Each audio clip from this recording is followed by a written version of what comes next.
welcome.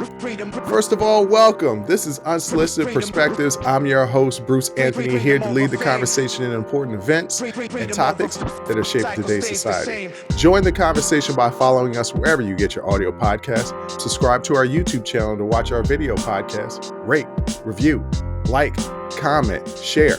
Share with your friends, share with your family, hell, even share with your enemies. On today's episode, it's the Sibling Happy Hour. I'm here with my sis, Aundrea. We're going to be talking about friendships, Katie Britt's crazy ass, and is it fair to snitch on somebody that could be cheating on the internet? But that's enough of the intro. Let's get to the show.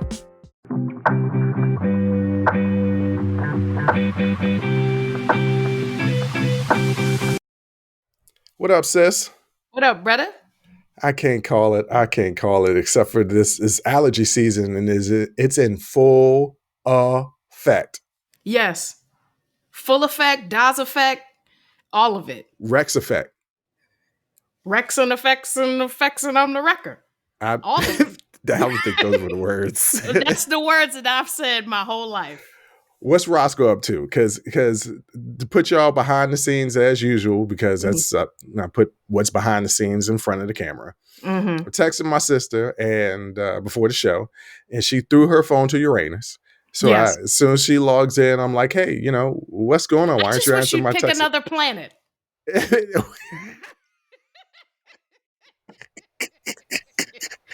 or at least pronounce it Uranus. No, Uranus. All right.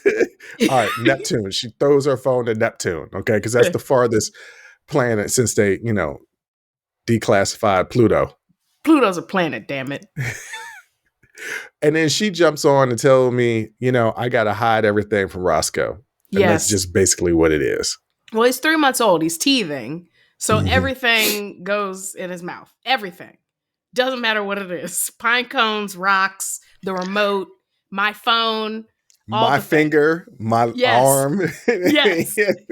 Oh, my hands are covered in wounds because I'm just now getting him to acknowledge when I'm like, no biting, and he'll keep snapping, but then he realized, okay, she's serious. She's serious now. Yeah. So, but he still bites the hell out of poor Roni. Roni don't be beating that ass? Every day. Every day she does. It does not discourage him one bit. But he got his comeuppance. I had to go into the office on Wednesday. So I dropped him at our cousin's house, who has his sister, a female from the litter. Mm-hmm. And she runs roughshod all over him.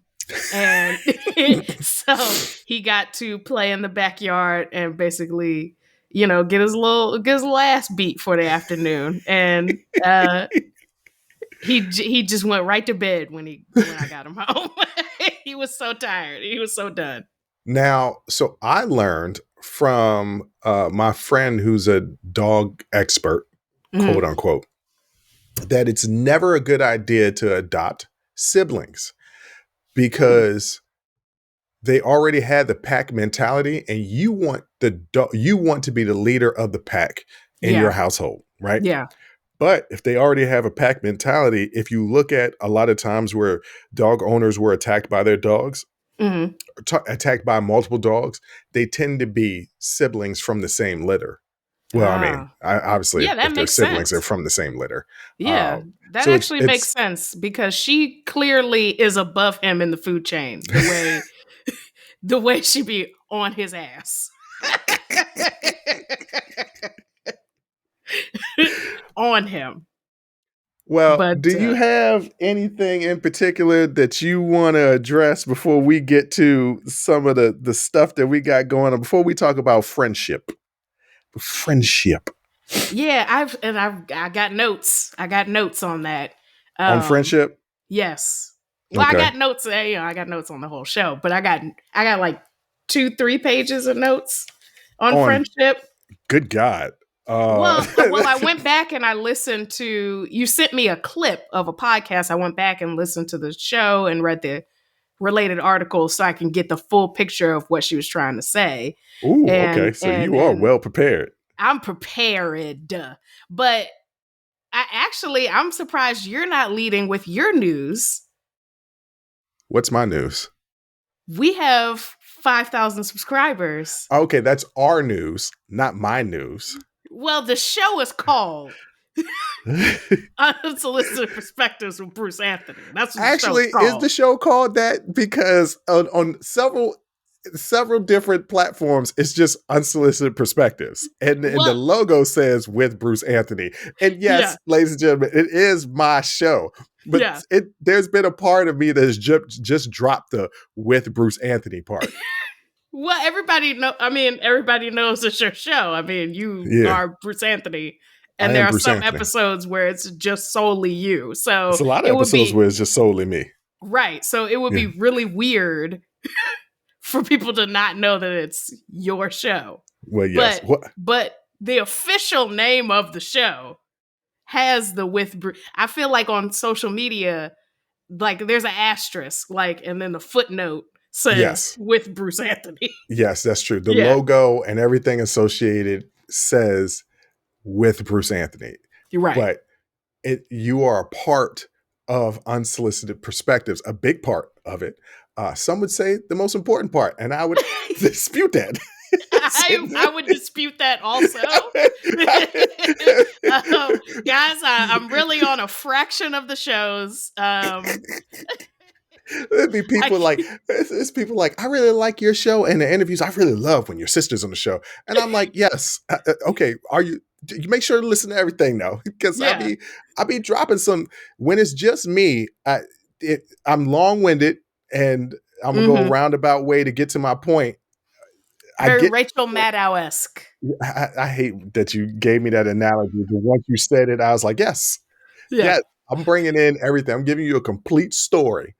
Yes. And in that story, there's an endpoint, and I land the endpoint every time. Even sometimes I get sidetracked and forget what my endpoint is. Somehow, with my rambling, I get back to it. But anyway. Because ultimately, we know where we're going. We know where we're going. We just don't know how we get there. I don't know every single street I turn on, but I know I make a left at this light. Right, exactly. You know what I'm saying? Like, do I know the name of the cross street? No, I don't. I know I make a left at this light, and I'm gonna get where I need to go. I know landmarks.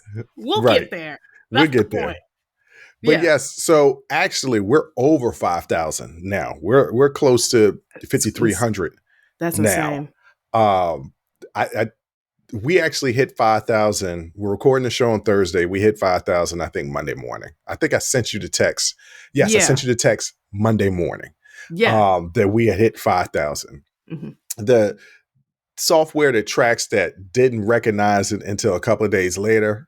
Yeah. And then they sent me that little thing that I posted. If you follow us on social media, you will see a little picture that I posted. My sister took the picture of me. You see her great photography. I love the picture. I'm just not happy about the way I look in it. Okay. I feel like I look 57,000 years old. You absolutely don't. I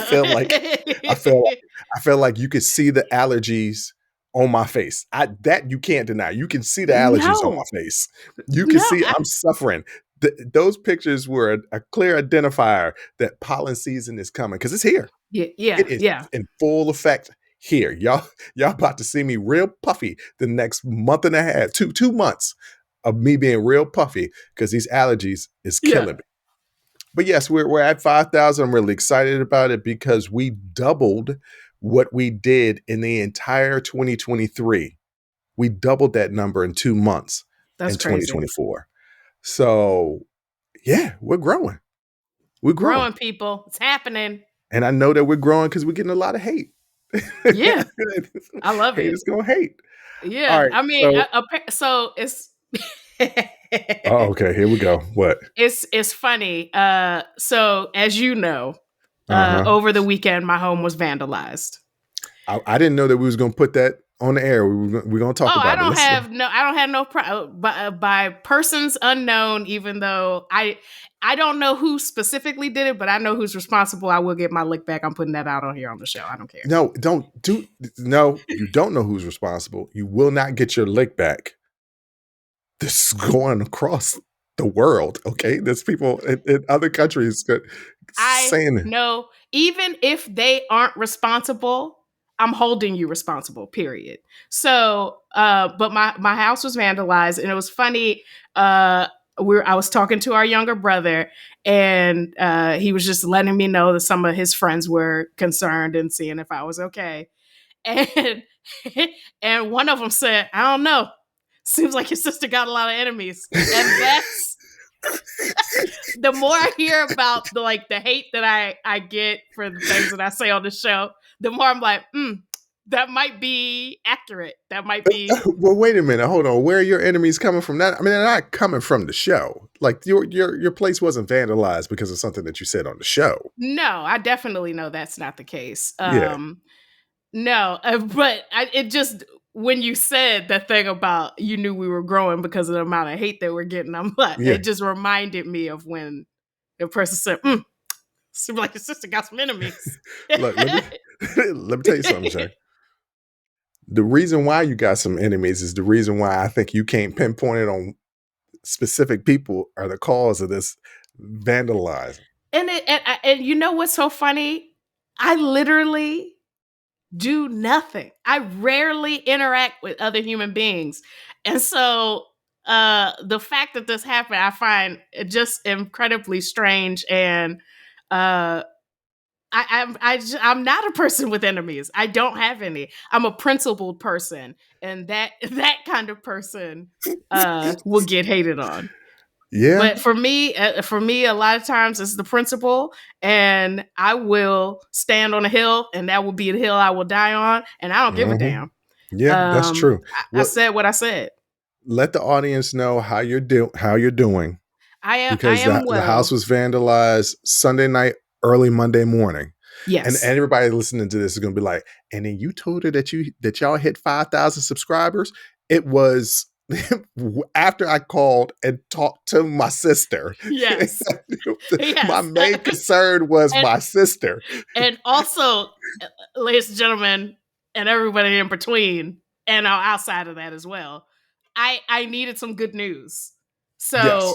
I was 100% fine with anyone calling me during this time with good news. So, but I'm fine. You know, obviously I was really pissed about it. Mm-hmm. Understandably. Yeah. But you know, I'm not a cowardly person. So I just don't have respect for people who do things like this. When I say I'm going to get my lick back, please know I'm not a criminal, guys. Like I'm not gonna I'm not gonna vandalize anything. I'm not gonna do anything. I am. Right. and I know a lot of goons too. So like first of all, and they're in our family. I am related to them. Yeah. Yes. But no, I mean legally, like through the proper channels. That is how I operate. That's how I've always operated. I will operate through the proper channels, but I'm not gonna let it go. Yeah, no, you shouldn't let it go. Yeah, we're gonna get out there, and then I'm gonna be there. We had to work out some logistics with some other people, but I'm gonna be there either next weekend, the weekend after, or the weekend after that. Within the next 3 weeks, I'm gonna be there. Okay. I've already decided. Instead of going, I was gonna plan a trip, ladies and gentlemen, to go to New Orleans. But instead of doing that, I feel like you should still do that and not worry. Well, somebody suggested it to me that I said, "Oh, I'll go in October around Halloween," and then somebody suggested to me, "Yeah, that's probably a better idea anyway because it's gonna be hot as hell next month." Yeah, and I was like, "It's all hot here. It was hot today." Like, what is hot? Just, I had no sleeves on. That's the best way I could describe it. And the air conditioning is on. The air conditioning's on in the house. And when I went out with the dogs, I was in a tank top. Like, it's hot. You know damn well when I get there, the air conditioner's gonna be on because I ain't playing. I'm not in no sweat I box. don't turn it off. I don't. No, Yeah. that's the one thing. I might not put the heat on because it's like, put on a sweater. Grab Well, a you don't need a blanket. heater. My sister, ladies and gentlemen, got a electric fireplace in her bedroom. So when I was there around on Christmas, I Yeah. walked into that bedroom. I was like, "Why is it a sauna in here?" That electric fireplace blazes Yes, out the heat from 10 million suns at it one is. time. It gets very hot in here. But hey, I don't have to turn the heat on. That's true. That's true. You know, But you're doing okay. I'm doing okay. You're Yes. strong. Yes. But I hate when people say this. Well, you're strong. You can get through this. Look, also, it's not good for your mental health to just try and soldier through stuff. It is okay. I'm speaking in Yes. general here. It is okay, people, ladies and gentlemen, that you have vulnerability and you feel emotion when some things happen. That's not weakness. We are human beings. We are not robots, nor are we Spock. Right. Spock is from Star Trek. Was it I Klingon feel or no? no. He was a Vulcan. No, he was Oh, Vulcan. Yeah. okay. That you know what? You made an effort. And I think people will respect that. I know you don't watch a lot of Star Trek. No, I don't. I And watch no Star Trek. and I'm gonna be honest, I say Trek. I don't say Trek. I know. I know it's not right. It's Star Trek. Oh, I guess because they trekking across the galaxy and the universe. Yes, but You don't track it. Yeah, you don't. right? Star Trek makes no sense. No, you could be tracking stars. That's not what they're doing, though. They're trekking. They're going where no man has gone before. I do remember that. Yeah, a trek. No, that's Star Trek: The Next Generation. That's the only reason why I know. It's still a trek. Yeah, I hate it.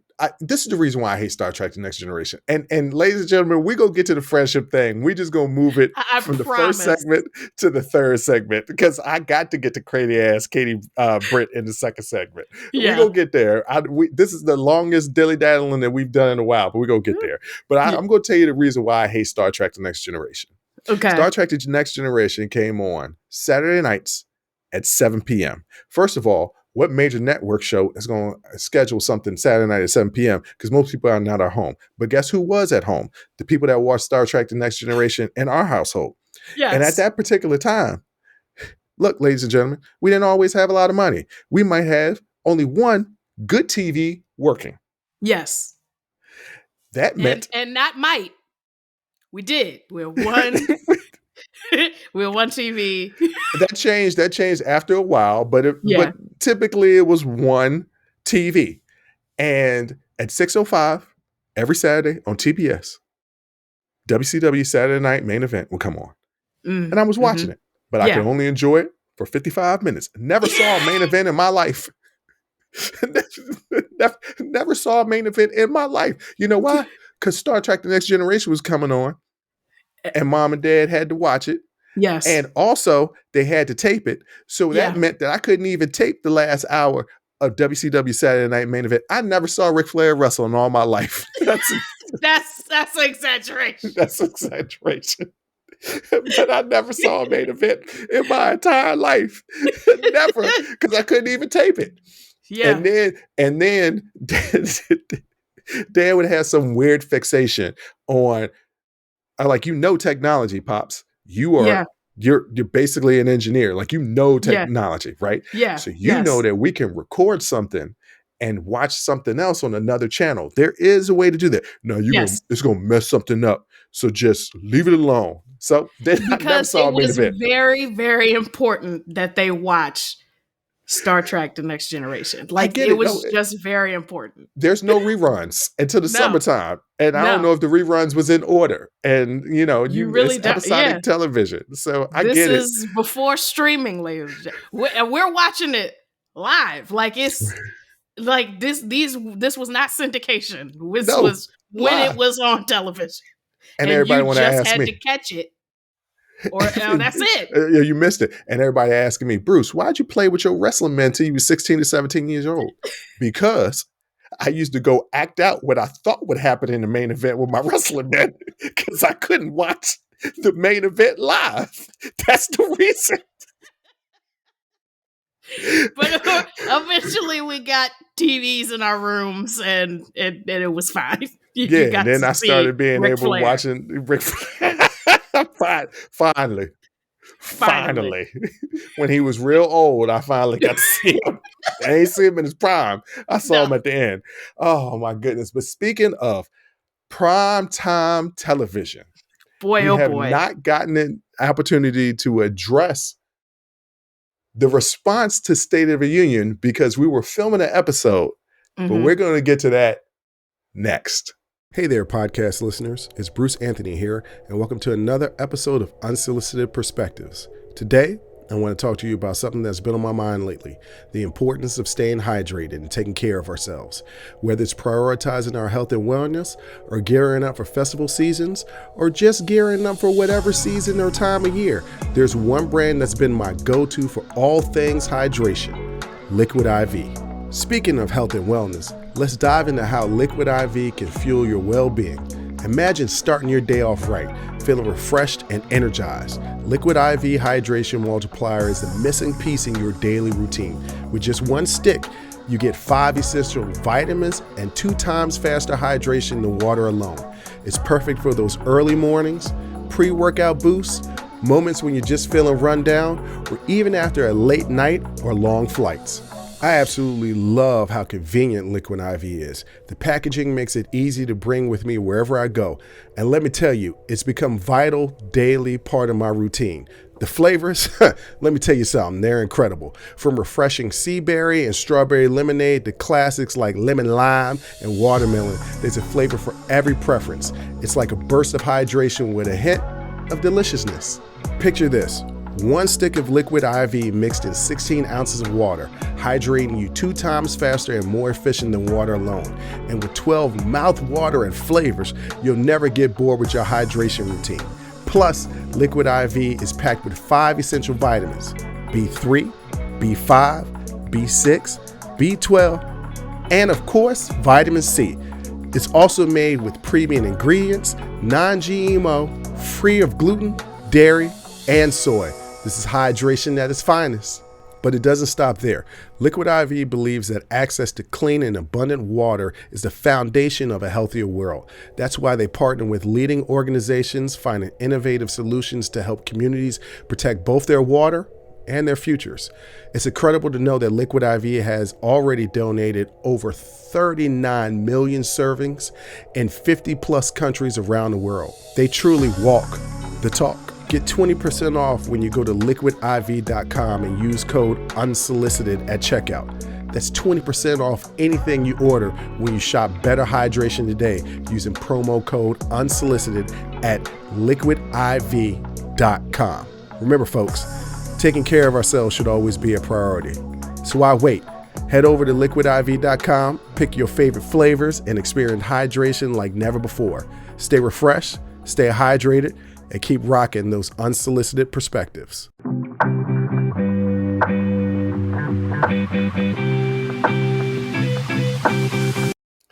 All right, ladies and gentlemen, like I said, we did not get an opportunity to respond to the State of the Union or the response to the State of the Union because we were recording an episode as it was going on.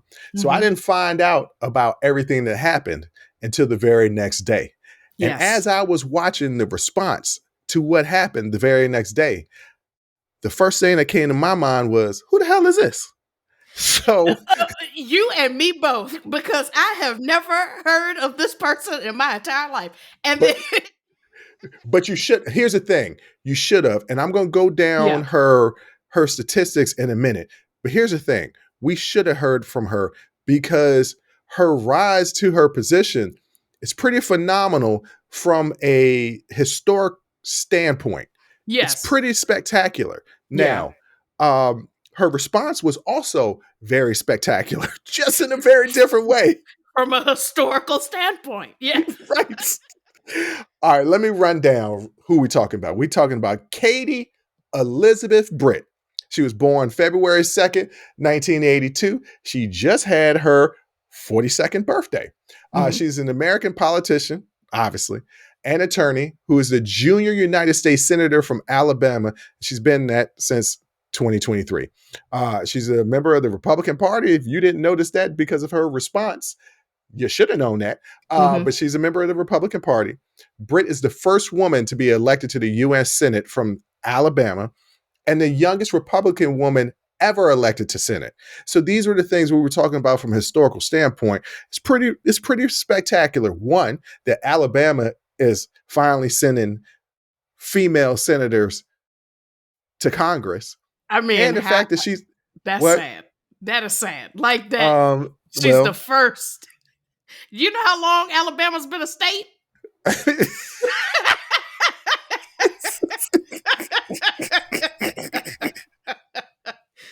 I mean, damn. Alabama has been a state for a very long time. I'm not about to look up how long, but it's long enough. Long enough. It's been long enough. She was also president and CEO of the Business Council of Alabama from 2019 to 2021. And she was the chief of staff for her Senate predecessor, Richard Shelby, from 2016 to 2018. She was born in Enterprise, Alabama. I wonder if Enterprise, Alabama is the home of Enterprise, the car rental place. Could be. It could be. It could be. Because then that would explain the name Enterprise. I just never understood. Or Enterprise, just maybe they were Star Trek fans. I think Star Trek Enterprise, ladies and gentlemen. Since this is a happy hour, we should take a shot every time we reference Star Trek in this episode. No, because we'll be real drunk. I think I'm like it's gonna come up again. No, it's gonna come up again. Maybe not. She also worked at her family's small business throughout her youthhood. I just wanted to say youthhood. She graduated from the University of Alabama, where she majored in political science and was elected president of the Student Government Association. In 2013, she received her doctorate from the University of Alabama School of Law. But like I said, did not leave Alabama. No, she loved, and look, some people just love their state. We don't have that connection to any state because we didn't live in so many of them. Yeah. But I guess I love. No, I don't love no states. But if I was thinking about it and I was trying to come around, I was like, no. I mean, I guess it's not a state. Should be a state. It should be a state, ladies and gentlemen. But I guess I love DC. But technically, I've never lived in the city limits of DC. But this ain't about me. Yeah. This is about her speech. Okay. So she was designated the person that gives the response to the State of the Union. This is always done. No matter who the president is, the people from the opposing party choose somebody to get a response to a State of the Union. We can all remember Tim Scott's response to the State of the Union when he said America was not a racist country. Oh, Tim Scott. Maybe he'll get out of that sunken place one day. No. Maybe. Because he volunteered. Yeah. He said, I'll sign up for this. All right. There were some normal things in her response, right? Right, yes. And that's the way you can categorize it as normal. Yeah, there were some normal things. She delivered a strong critique of the administration policies, which is what she's supposed to do as a Republican. Republican and Democrats fundamentally disagree on a lot of issues. So she gave a strong critique on the administration's policies, which she doesn't agree with and the party doesn't agree with. She sought to distinguish the GOP as the party better positioned to lead the nation. That's what you're also supposed to do during the response to the State of the Union. She criticized Biden's age, and a lot of people doing that, and his policies, saying that the American dream is currently a nightmare. Now this is where we hit that curve, because everything pretty much after this turned into it's weird. Yeah, no. So her acting was really poor, and it wasn't even fit for a movie on Tubi. To be quite honest, it was a Hallmark Christmas movie featuring somebody you don't know and Valerie Bertinelli, and maybe I don't know Eric Roberts. Oh, why you Exactly. throw? That's the Why? point. Well, I know who Eric Roberts is. Eric Uh, Roberts is probably her mean boss who wants her to work on Christmas. But she's fallen in love with a handyman who wants to take her back to his small town. She learns the true meaning of Christmas. It was bad. yeah. Like, So I some. couldn't even get through it. Oh, I did Honestly, because I I thought it watched was it. straight hilarity. It was Um, unhinged. some viewers, including unnamed advisors to former President Trump, were baffled by her response. They questioned the tone and the content of her speech. Critics within her own party described her response as the GOP's biggest disasters. Mm-hmm. The choice of setting of the speech, a kitchen, was also criticized. Some commentators felt that it undermined her position as a stateswoman, and I can kind of see that. And That I I can don't kind of, agree with. That I well, don't. I mean, I agree with it in the sense that they are correct the way society would view it. right. But I don't find that like motherhood or housework or any of that can devalue uh other accomplishments that you have in there. Caring for your That's family is, I just don't see how that's right. And because what's the alternative? What's the crowd right. that she's playing to? She's playing to Republicans, right? And like we just said, she's a historic senator because she's the first female senator from Alabama. So Hmm. if they're just finally electing a woman, Right. they might, I'm just speaking generalities here. If they're Hmm. just finally electing a woman, Yeah. they're finally maybe seeing women as equals. So maybe seeing her in her office with all her law books all around Hmm. would be intimidating to those people who just not too long ago Right. didn't have any female senators. Right. Her speech was also parodied on SNL by Scarlett Johansson. It was very well Yes. done. She even said, Katie Britt even said that she enjoyed the Scarlett Johansson SNL, which is the way you're supposed to Yes. respond to those type of things, Yeah, you know you're going to get parodied. Like you're delivering the Republican response to the State of the Union in an election year. You're going to get parodied on SNL. especially when Um, you give a speech like that. it started out like you said, normal or I mean her cadence was still a little weird. You Hmm. could definitely tell that she was acting like, or she was trying to act. She was trying. Right. Um and then it just quickly made a pivot and became unhinged, and she told a story Hmm. that felt very out of place. But she told a story. Oh, you have something to say about it?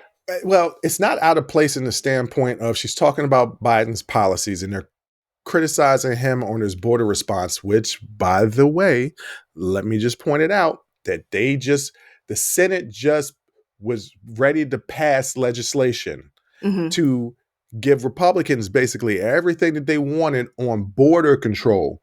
But Right. because Trump didn't want to give Biden a win during an election year, he told everybody to vote against the very thing that they had been asking for Hmm. 4 years. Yeah. So whatever you want to say, the border is now Republicans' fault. But Yeah. so in the context of her critiquing his policies, because they don't hold themselves accountable, the story makes sense in that context. Not the way that she delivered it. No, I mean, it definitely was a not. hard pivot from I'm a mom, I'm a wife, I've got two kids with weird names. Maybe they're family names. Who knows? Now I'm going to make a hard pivot and talk about human trafficking and a story that she's told actually on several occasions. Hmm. Um, that is just incorrect. Well, the story is correct. The The story story is is no, true-ish. she left She out some key details. she did leave out some key. Well, you know what? She left out some key details and said things in a way that implied that it was Hmm. happening now without saying that it's happening. She did a very lawyery trick. She Yes. made it seem like the story was recent Mm-hmm. when it was actually 20 years ago. And she was talking about I do know the woman's name that they think that she was referring to, but I'm not gonna say it it's on been here. confirmed who she's referred to, so you can say it. Oh, okay. So her name was Carla Jacinto Romero. And it was she testified before Congress in 2015 when George W. Bush was president. No, not 2015. 2015, George W. was not president. I'm sorry. It occurred happened during when she was trafficked. It occurred during WBS, and then she testified in Congress in 2015. She was trafficked by a pimp, not the Mexican drug cartels. The trafficking occurred in Mexico, not the United States. So there and it occurred nowhere close to the border, right? And it occurred under a Republican president. But again, it wasn't a situation that occurred in the United States. Mm-hmm. So it was very it was misleading. Misleading, yep. And it just felt like it came out of nowhere. And the change in her demeanor as she's telling the story about this woman being sex trafficked by the cartel, which again, not what happened. Her acting is just, boy, was she possessed? I'm possessed by the worst actor in the world. By the worst actor in the world. I mean, it was, and you know why she told this story? Because she's told it so many times and nobody's ever checked her on it. Because she's telling it to a crowd who doesn't need or doesn't want. Typically, she's telling it to a crowd that doesn't need or doesn't want to check it. They just want to believe the story, right? Right. But when you say that on a national broadcast and you know that it's in a response to a Democratic president, that means there's going to be Democratic response to it. It took 5 hours for a person to say, this story is true, but just not the way that she said it. Right. She's not being honest. And then it kind of discredits on top of the horrible acting, it kind of discredits all the points that she was trying to make. Yeah. Because you can use real examples of things that have happened during the Biden administration if you want to talk about the issue with the border and illegal immigration or undocumented migration. Like there are real examples that you could use. She chose to clearly mislead.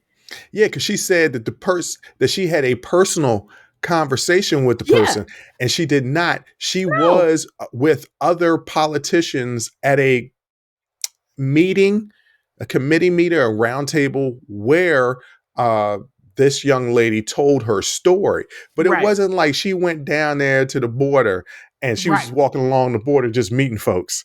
And somebody was like, but that's what she said. This is my story. She hinted to that. That's the way she presented herself. Yes. Of like, I went down to the border and I sat across from trafficking victims. No, you didn't. Well, she did. She sat across from her. She did sit across from her. It's taking a true story and just pulling out little bits, and arranging them so it's not a lie, but it's a lie. So she didn't put 100 on 10. She put 1,000,000 on 10. And for those people that don't understand what putting 100 on 10 is, 100 on 10 is just exaggerating the story a little bit. It's making a mountain out of a molehill. Right. I might have been walking down the street and tripped over my own feet. That's probably the true story. But the way I'm going to tell it is I was walking down the street and this dude wanted to start some ruckus. So as me and him are tussling, my shoelaces got untied and I stepped on my shoelace and I fell to the ground. He was on top of me. But Yeah. with my strength and the fact that I'd be working out so much, I pushed him off, got on top of him, started hammer fisting him until the cops came and broke it up. Now, that's putting 100 on 10. That's a lot of falsehoods. Yes. That's what she did. Yes. That's what she did. All right. And so, I mean, a lot of people are saying this was damaging to her career. Look, I'm going to go on the flip side to that. Our current president was caught plagiarizing in the 1988 or 84 presidential election when he was running. Straight plagiarizing an entire speech. 20 years later, he was vice president. 15 years after that, he was president, right? Yeah. So her political career is nowhere near from over. No. However, they should never ask her to act Scarlett again. Johansson to play her, and I ain't never heard of her in my entire life. So that's yeah. I mean, you know. But also, that's also sad. The fact that, look, we don't. She's a junior senator from Alabama. Why would I have heard of her? Because she's the first female elected from Alabama. That's a big deal. That's Alabama's problem. That's not mine. Well, the next question is, no, I'm not even going to ask it. Let's move on. I don't even want to go there. I don't even want to start it. You know what I'm saying? I was going no places had ever been gone before. Star Trek reference. There we go. I take a shot. Pop up again. All right. Do you want to add any more to the crazy ass Katie Britt? No, I just hope we don't have to hear from her again, but I know we will because they are hoping that, well, their intention with asking her was, one, to improve the optics, the optics of the Republican Party to female voters, which, don't worry, they're going to come out. They've come out in every other election for the wrong party, and they're going to do it again. Yeah. I mean, don't worry. There's plenty of women out here that'll vote against their best interests. Well, you know why they did that? It's because Republicans have been labeled as the people that hate women with all of this legislation, which, by the way, I'm sorry, if you continuously do something, then you are that thing. Yeah. Right? Like, you can't deny it. You can't tell lies every day. I'm talking about in general. You can't tell lies every day and then say you're not a liar. No, if you lie every day, guess what? You a liar. This is a lovely little fable about the boy who cried wolf. Didn't he get ate by the wolves? That was his ass. Wolves, not the wolves. Wolves. It's wolves. It's wolves. Say what you said. Stick by it. No, I can't stick by that. That was just straight ignorance. On that note, we're finally going to get to it next. We're going to talk about friends, and we're going to talk about, can you snitch on people for cheating on the internet? We're going to get to that next.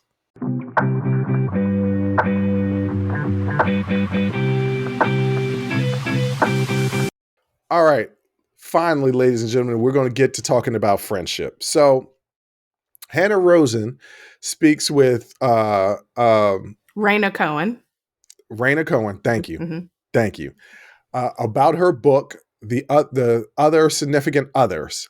And it stemmed from a conversation that they had on an article all the way back in 2020 for The Atlantic. And the question was, what if friendship, not marriage, was the center of life? It led to her writing a book, and we explore platonic friendship. So they had a discussion on the podcast for The Atlantic. It's for The Atlantic. Yeah, it's called Radio Atlantic. Thank you. I have my notes right here, but cannot read them for some reason. I'm blaming it on pollen. So I'm just going to play the clip for you guys, and then we're going to discuss it, because that intro for it was really bad. But this is from the podcast from The Atlantic called Radio Atlantic. Are a supporting cast to the central play, which is marriage. What's wrong with that way of seeing the world? It unnecessarily puts friendship into this really narrow place where it can't play the many kinds of roles it might fit in a person's life. I mean, when you're talking about the analogy of the supporting cast, like I think of the TV show Friends and how it ends because like some of the characters get married and move off to the suburbs. And at one point, Monica kicks out her best friend to live with her fiance. So, even in popular cultural depictions of friends, they are treated as peripheral and, you're waiting for the spouse to come along. Friendship can step in to play these roles. And I think it's especially important at a time when a lot of people aren't getting married, or they're getting married later in life, or they outlive their spouse. I mean, what do we do with that? Like, friendship is a kind of relationship that can provide a lot of the fulfillment that we think of as only being for romantic relationships. And that I think is just too limiting. That's the way society is set up. Okay, so my bestie sent me this. Mm-hmm. And I thought it was an interesting topic because in a way, me and my bestie, platonic friends, but we are extremely, extremely close. Yeah. And depend on each other wouldn't be the right word, but kind of. Yeah. We're each other's, not emergency contact, but emergency contact in a way. Like when we're on bad dates, Mm-hmm. we have a secret thing that lets the other one know I need your help right now. Yeah. And I thought about it with my relationship with her. And when we both got married, there was a time where we weren't as close as we were. Mm-hmm. And then when we got divorced, we got back to the relationship the way it was, and then it grew even further. Yeah. And then I thought about all the relationships I've had in my life, and I've had so many platonic female friends, Mm-hmm. and I have still platonic female friends, and I see them. My bestie's never done this, except the times when we got married. But To other people. To other people. Yeah. But I've seen with my other female friends that are strictly platonic, Mm-hmm. that when they get into relationships, I hear from them less and less and less. Yeah. And the only thing that I eliminate from my platonic friends, because once again, all of my female friends, they are platonic, but they also understand my sense of humor. Mm-hmm. So, and they have a similar sense of humor. Right. So if there are memes that are somewhat sexual, I don't mean it sexual to them. I just mean it funny in the grand scheme of things. Yes. But when they are with somebody, out of respect for that relationship with that person, Yes. I will not send them that stuff, just out of respect for that gentleman. Because if that gentleman sees it, he's going to be thinking, well, who the hell is this? Right. Because not a lot of men are secure in their relationships. Yes. And not a lot of men believe in platonic relationships with females. Mm-hmm. That's something that some of my most important relationships are with females, because they're the ones who really helped me evolve and grow. Yeah. So I just thought it was really interesting about how we view friendships. And it seems like we push away friendships for our romantic relationships. Mm-hmm. And I don't know if that should be the case. Well, first, let's normalize saying women instead of females. But Wait a minute, I can't say females now? no. Oh, okay. Yeah, that was outlawed a long time ago. Oh, okay. Because Well, I thought that was better than me saying girls, because I had to just get girls out of my vocabulary. I just got that out a year ago. it's okay to say women. I mean, men is in it. I would think y'all would have gravitated toward that.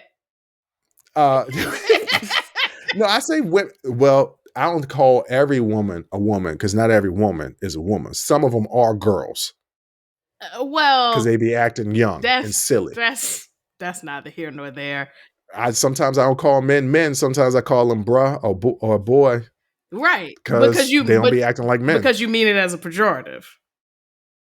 I don't know what that means. An insult. Yeah. Okay. You could have just said insult. All right. Well, I'm reminded of something as German philosopher Friedrich Nietzsche said, that friendship is the highest form of love. And it's so true. Back in like medieval times, you had, and this is true across many cultures, where instances where like men, for example, would become sworn brothers. And it was literally like a ceremony, an actual ritual to become sworn brothers. And then you think about, when you're kids, you become blood brothers or spit brothers or something like that, It was spit brothers for me because Yeah. I was too scared to cut my hair. Not everybody can do that, Yeah. and then she talked, Raina Cohen in the book talks about the shift away from these very innocent, platonic relationships to marriage becoming really what is central in our society. Because society teaches us that. Yeah. So Yeah. previously, marriage was pretty much exclusively a business contract. It was a contract between landowners to increase their wealth. It wasn't about two people being in love and wanting to be together. But when that shift came in society, where marriage moves away from becoming just this kind of like economic benefit to something more romantic, then the idea of, friendships being central to how people get their intimate connections became less and less important in the eyes of society. And she says, the public recognition of friendship is almost like a provocation to the centrality of marriage. And that's basically because society is telling us that what's important is marriage. That's what's important. And it devalues friendships. And she was talking about this woman who had gotten divorced and felt, like she was supposed to feel empty, right? You've lost your partner. You're supposed to feel empty. So she's going out, she's dating, not recognizing that she was already fine because she had a community of friends who were fulfilling that need for intimacy for her. What type of intimacy?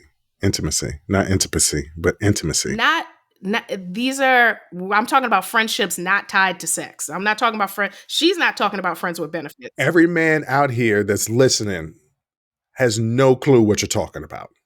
A friendship not tied to sex? Okay, let me rephrase that. I feel that most men out here do not understand what you're talking about because you're thinking about my boys. You're thinking about opposite sex friendship, like platonic male-female relationships. That's not necessarily who your bestie is.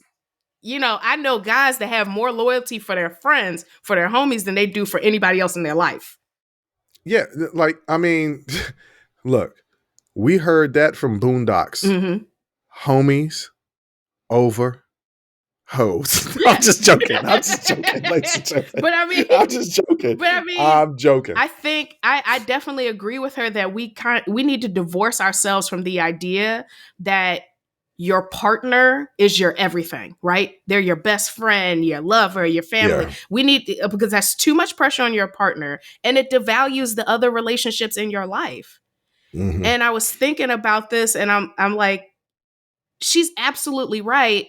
Not just from an emotional standpoint that we don't place enough as a society, enough value on friendships, but also from a practical standpoint. She was talking about a woman who was there with her friend while she was going through cancer, having to lie to the hospital and say she was a relative because otherwise you might not get in to see your friend, There are friends who own homes together, raise children together that don't have any say-so in end of life choices and that could be the closest person to your life.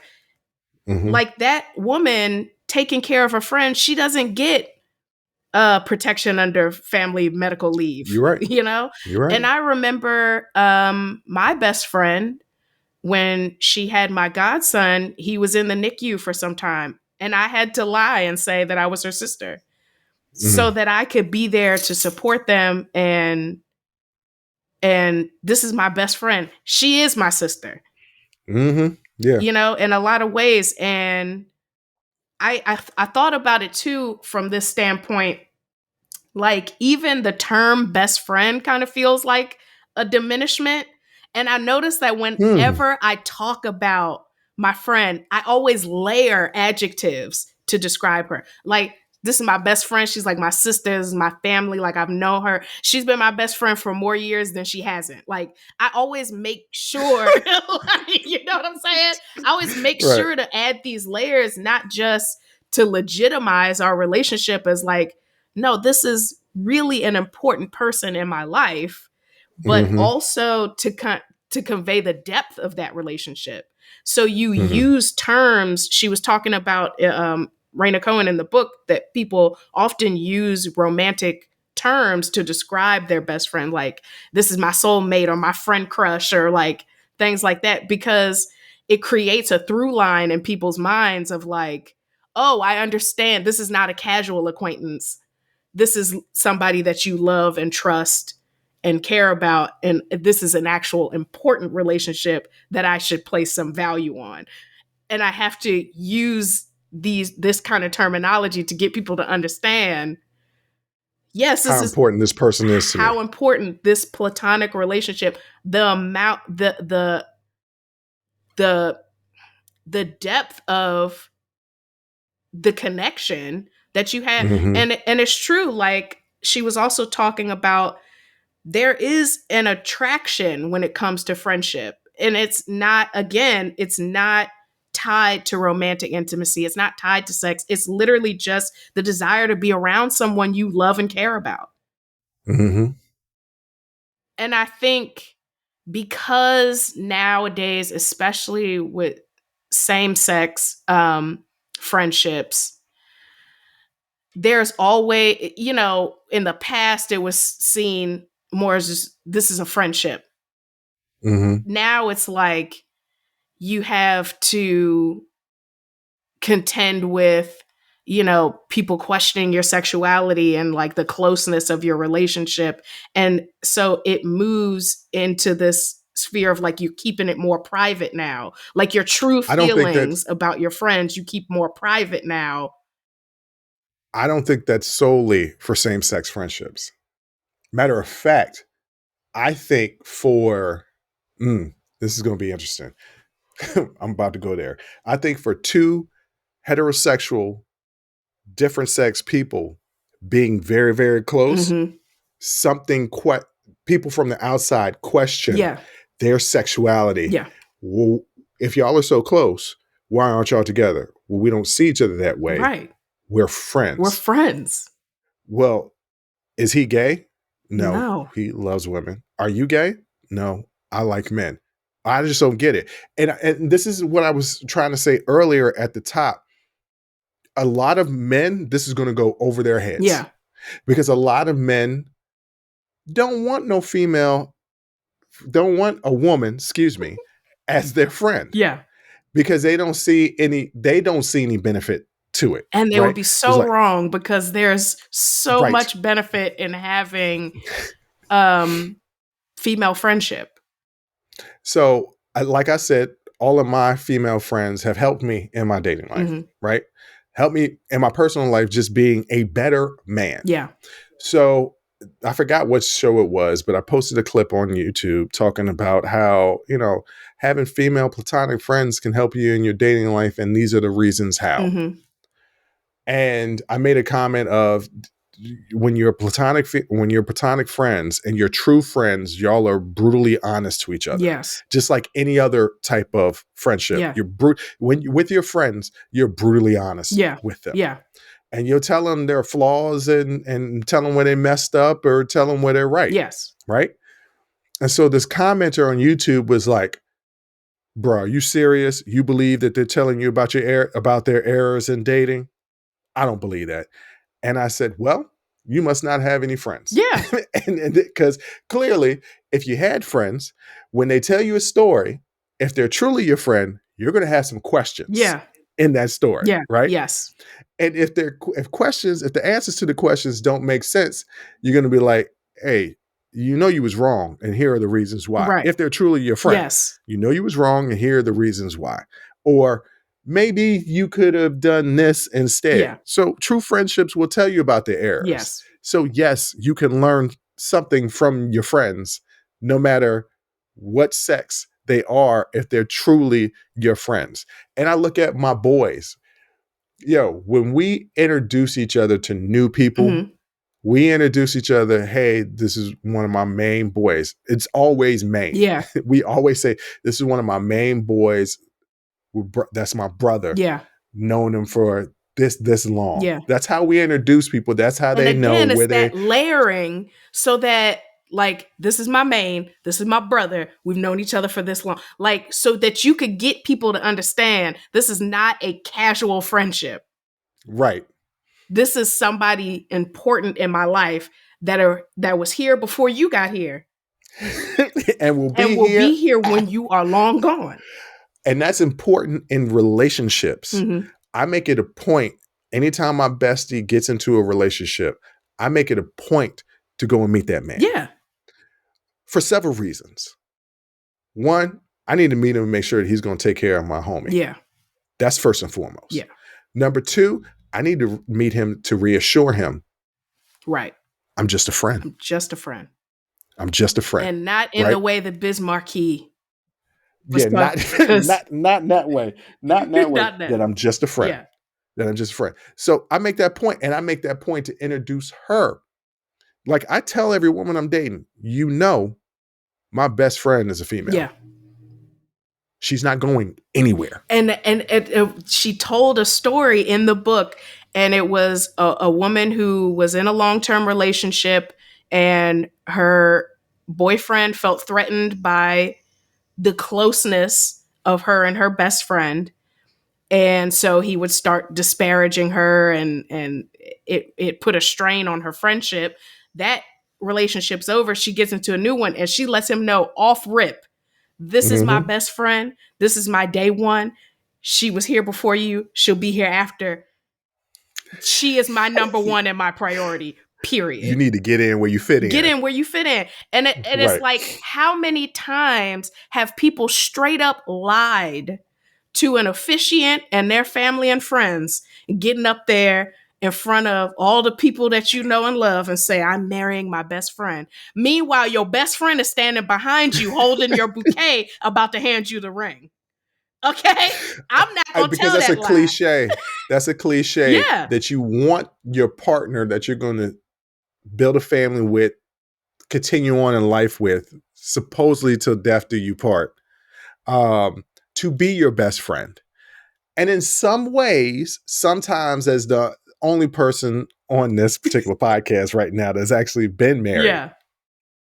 I can say that my ex-wife for a long period of time was my best friend. Now, was she my best friend because I pushed all other friendships to the side? Right. So she became the singular focus. Right. Maybe. Probably. I don't know. I think people get confused with, my partner is my friend and my confidant and the person I spend the most time with. But they are not your best friend. You got a best friend. That's been your homie since 7th grade. That's been your day one. That's your best friend. But she said something, and it really hit home for me. She said, what would it feel like to have the most important person in your life be invisible by society? And I think there is a shift happening, though, because people are choosing to get married later or not at all, or just choosing to couple for economic reasons, right? Because it's hard out here. Listen, that's what I'm trying to do right now. Yes, that's what I'm trying to do. I'm trying to couple right now for these expenses. Right. And so I think there is a resurgence of friendship, like a resurgence of people finding chosen family and community, because they can fill they can fulfill a lot of those needs that you think you're supposed to get from your partner. No, your partner is just your romantic partner. Like, I don't want to devalue. It could be your friend as well. Yeah, I mean, but like, they don't have to be all things to you. Right. That's the main point. Your partner doesn't have, it's not healthy. It's not to put healthy. all of that pressure. And I would say the marriages that have lasted that I've seen have made an emphasis on having friends that they go and do stuff with. Yes. It's so important. Yeah. Just so that you don't end up becoming just a spouse and a parent. Yeah. Woo. And losing your identity. That I feel like is where people end up hating each other in marriages, where you're just a spouse and a parent and that's your life. Because that's not completely fulfilling. Not to say the kids and your loved ones are not fulfilling, but there's not a completeness to this. You have to be complete within yourself. Yeah. Yes, absolutely. Ladies and gentlemen, we were going to get to no, because I had to play the video and I could just give a synopsis. Guess what, guys? After hours. Tune let's in. Give them a little taste. Let's give them a little taste. So there was this video on Instagram going around where this woman was in Vegas and there was a bachelor party that was also in Vegas where supposedly the groom had cheated, not with her, but with somebody that she knew. So she went on Instagram and she described the people. She had to clarify the date because she messed up the date in the video, but she described the people and said, hey, look, if you're marrying this person, just to let you know that he was out here in Vegas doing dirt. They was wearing this. He was doing this. He's supposed to get married then. And she just blasted it all out on the internet. And I was thinking there were questions that was asking, is this cool or is this not cool? Right. I don't know how I feel about it. I guess because it don't pertain to me at all. I don't care, but I wanted to put myself in it to be like, how would I feel? And I think I'm self-aware enough to know that if I was the groom and doing something like that, and I got caught because somebody did that, initially I'm going to be pissed at that person. But after my marriage is over and after some time has passed, I know me, I would say, that was karma, because I'm a strong believer in karma. Yeah. That's the only witchcraft I believe in is karma. Not witchcraft, but okay. It's witchcraft. It's not witchcraft. I'm just talking about, I call witchcraft like astrology and all that. I call that stuff witchcraft. But yes, it's clear to let me put that out for the audience. I don't really truly believe it's witchcraft, but I'm a strong believer in karma. And later I can say to myself, yeah, you know what? I deserve that one. Yeah. So but initially, no, I would be livid. Well, yeah. The person who did dirt, having that dirt exposed on the internet, probably is a little pissed off about it. But here's the thing. I think she did the right thing.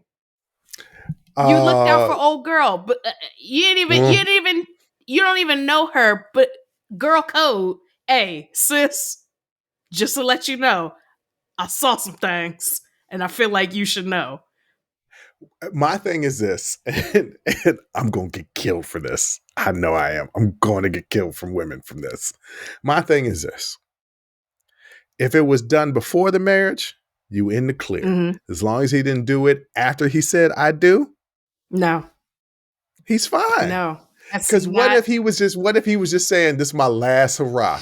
I'm about to be You're in a relationship. No. This is true. The relationship does not start when you say I do. In fact, the period between when you ask, will you marry me? And when you say I do is literally the most important time in that relationship, because you all are transitioning into your forever. Okay. So I know that now. Yeah. You're doing marriage counseling. You're well, sometimes you should be. Hopefully You should be. Yeah. You know, you're literally trying to get things aligned and in order to prepare for being a spouse. It's the most pivotal, crucial, important time. It's not the last hurrah time. The last hurrah time was before you met me. Wait. The whole time before I met you? The last hurrah was before Hold you on. met me. I'm not Period. talking as Bruce Anthony now. I'm talking about a young Bruce Anthony in his 20s. Mhm. Bruce Anthony now is too tired. And my allergies is making me sneeze and cough all the time. You're not trying I to don't wanna be boldly bothered. go where no man's gone before. There we go. Take another shot. No, I'm not trying to do that. But okay. So yes. I don't think that what she did was in poor taste. And you should have seen the comments. I did. The I read comments them. from women. Yes. I believe in her. From men, no, she shouldn't have said that. Right. And men have this stupid code where we don't snitch on other men, even when our connection isn't with that man, it's with that woman. Yeah.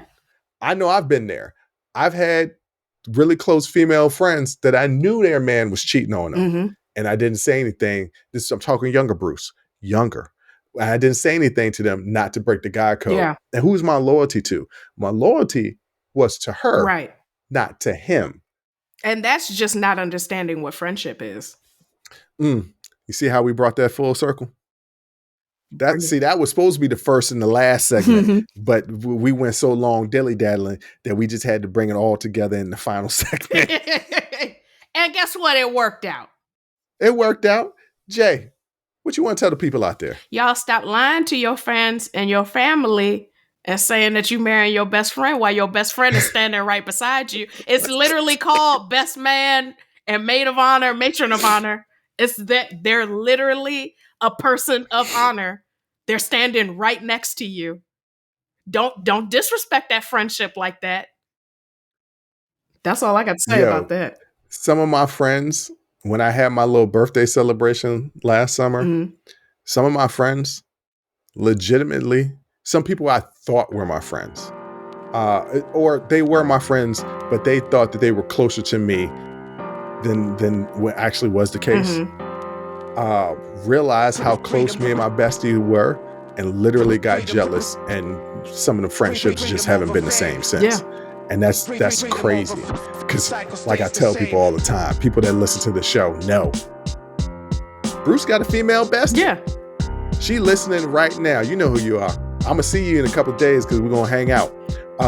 Even though you being sober right now, I don't know how I feel about that, but you live your best life and you feel good about that. Yeah. You support your friends. Yeah, I tell her, I get drunk for the both of us. Ain't no thing. Yeah. Ladies and gentlemen, thank you for listening. Thank you for watching. Thank you for supporting. Yes. It means so much to us. Until next time, as always, I'll holla. Whew. That was a hell of a show. Thank you for rocking with us here on Unsolicited Perspectives with Bruce Anthony. Now, before you go, don't forget to follow, subscribe, like, comment, and share our podcast wherever you're listening or watching into it. Pass it along to your friends. If you enjoy it, that means the people that you rock with will enjoy it also. So share the wealth, share the knowledge, share the noise. And for all those people that say, well, I don't have a YouTube. If you have a Gmail account, you have a YouTube. Subscribe to our YouTube channel where you can actually watch our video podcast. But the real party is on our Patreon page, After Hours Uncensored and Talking Straight-ish. After Hours Uncensored is another show with my sister. And once again, the key word there is uncensored. Those are exclusively on our Patreon page. Jump onto our website at unsolicitedperspectives.com for all things us. That's where you can get all of our audio, video, our blogs, and even buy our merch. And if you're really feeling genuine and want to help us out, you can donate on our donations page. Donations go strictly to improving our software and hardware so we can keep giving you guys good content that you can clearly listen to and that you can clearly see. So any donation would be appreciated. Most importantly, I want to say thank you for listening and watching and supporting us. And I'll catch you next time. Audi 5000. Peace.